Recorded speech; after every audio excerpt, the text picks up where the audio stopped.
Hello everyone and welcome back to the Belgian Beer Brothers channel. Cedric here with another brew review.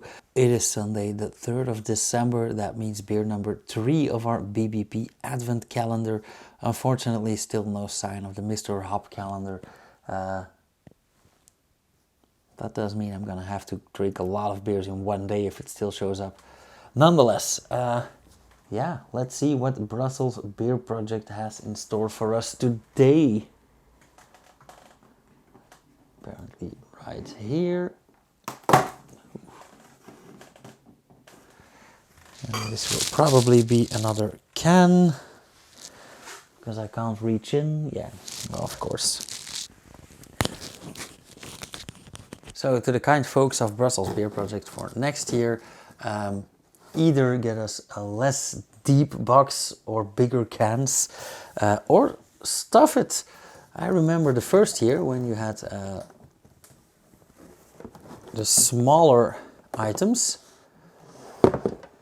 you would stuff the back with paper, and it's not coming out. I'm fingering a cardboard box on YouTube. What the hell?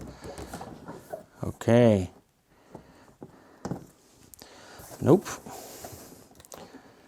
Yeah, see, I do believe this is the last time I'm gonna do the Brussels Beer Project one, because the inner box and the outer shapes don't line up, and I have complained about this the past 2 years.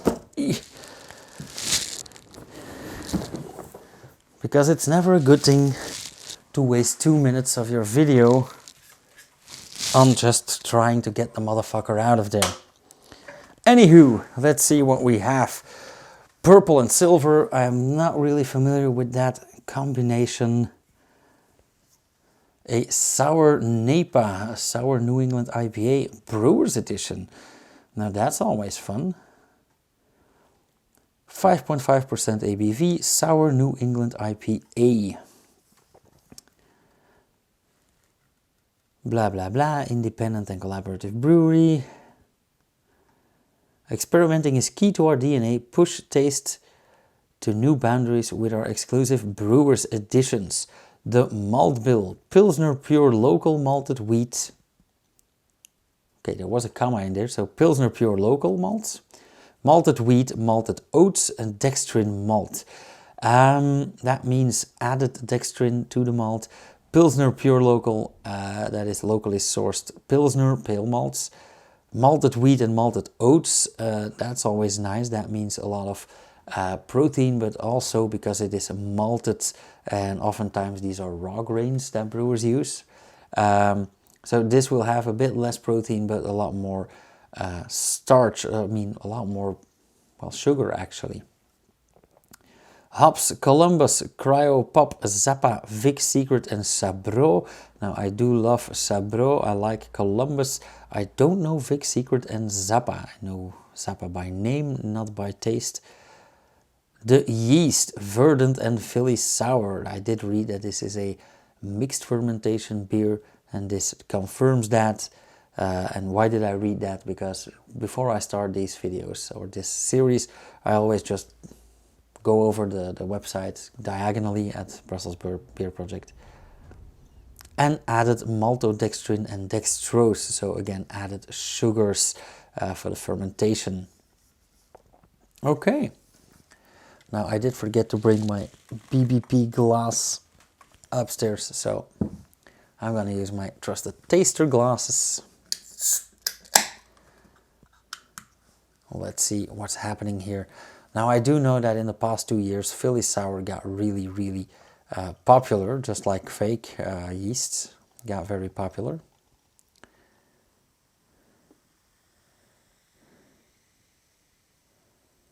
And they do yield some nice results with those, so okay. Now I already must say I'm getting so much pineapple in this beer, and I'm like still a foot removed from the glass, so nonetheless, as usual, first the color and the appearance. Some nice white foam, large bubbles, quite hazy, I would say. That's not even a veil, that is just a hazy glass of beer, which we like, of course. And you can see that is right there at the bottom. It is actually a very pale liquid, but because it's so hazy, it appears darker than it is.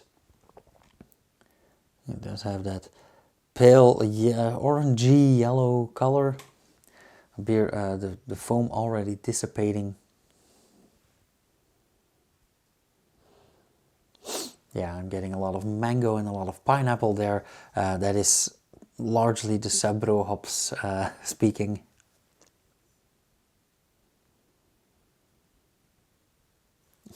And in the nose, it's not really acidic, even though the fruits that I mentioned, mainly the pineapple, is quite sour, quite acidic to the touch. So not a bad choice for a sour, mainly with a Philly sour, which is a very, well, an easy fermenter, let's say. Like I said, very popularized even in home brewing. So yeah, let's taste. I'm very curious. Cheers.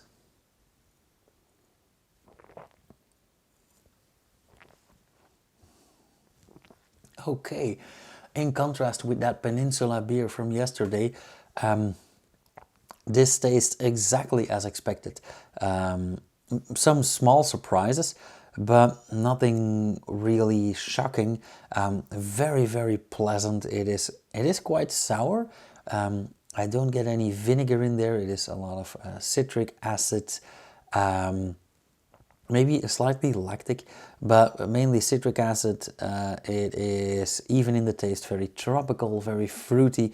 I did smell a lot of pineapple and mango, and that comes back in the taste because the nasal canal, of course, counts for the taste as well.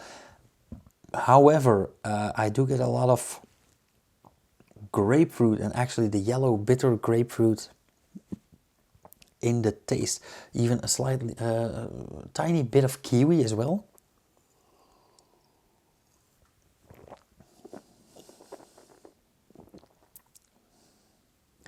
This beer has a beautiful, beautiful balance between sour and bitter. It is not cringy sour, it is very pleasant sour. It is not extremely bitter, even though I do feel it at the back of the cheekbones here, of the jawbones, I should say. Yeah, beautiful, beautiful beer. And if you like grapefruit, this is your thing, absolutely.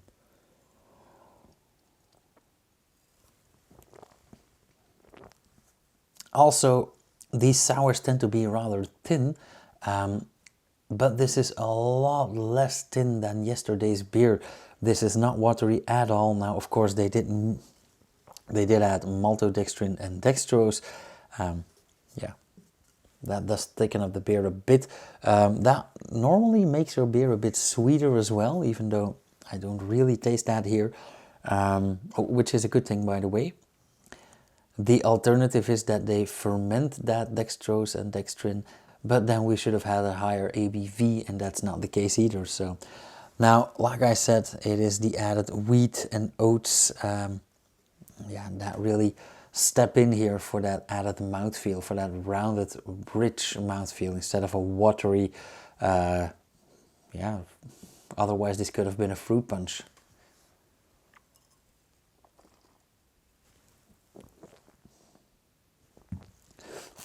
Very, very nice. Again, thirst quenching.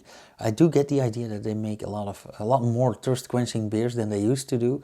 I got to know Brussels Beer Project because of their sheer amount of IPAs that they made, and the more hops the better, and oftentimes a bit sweet as well. But I've seen them evolve, and yeah, this is so balanced. Very, very lovely. Like I said, a thirst quencher. I think that this is maybe not for an Advent calendar or for Christmas, which makes it again perfect because we like a twist. But I think that this is a beautiful summer beer, and I am thinking about bringing this to the next barbecue we have. I can imagine the acidity in this beer, the sour taste with that bitterness. Put that next to marinated spare ribs or chicken wings. Beautiful combination. Slap some herbs on there, and Well, what could go wrong, right? Okay, very, very pleasantly surprised. Didn't like yesterday. Today we got redemption. So, the Sour NEIPA Brewers Edition. How should I score this? I would jump up from that 2.5 to, let's say, yeah, let's call it a 375. Maybe I should clarify that. I was thinking like 325, 350, but this actually reminds me a lot of Geuze. Now, in the past few years, Brussels Beer Project did experiment with Geuze a lot, and they've made some very nice lambic beers, and that is an added bonus for me. So you guys know I love Geuze. So yeah, for me this is a 375. Okay, as usual, yeah, thank you guys so much for watching. I can't tell you how much I appreciate this, and I will keep doing this for that. Now, if you like this video, hit that thumbs up. Let me know down in the comments if you have any questions or remarks. If you want to see more, subscribe, hit the bell icon. You'll be the first to get a notification whenever I upload something. And I will see you guys tomorrow, Monday the 4th, with, yeah, who knows with what. So yeah, I'll see you guys again tomorrow and have you just as surprised as I will be. Cheers, you guys.